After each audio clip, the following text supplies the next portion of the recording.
In a quiet forest lived a little mouse named Mimi. Mimi was small and shy, but she had a kind heart. Every day she would roam through the forest, collecting nuts and berries to share with her friends. Although she was small, Mimi loved to help others whenever she could. One sunny afternoon, while gathering some fruits, Mimi heard a loud noise.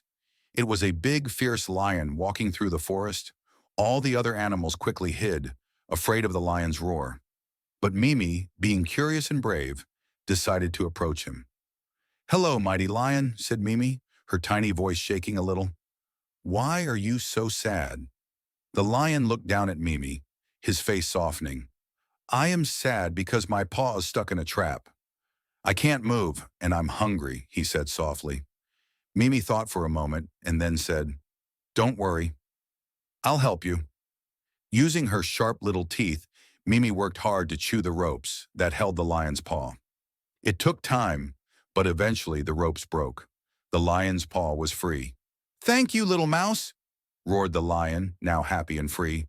"Because of your bravery, I'm no longer trapped. What can I do to thank you?"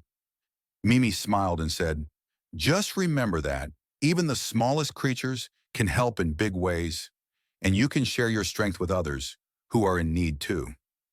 The lion nodded.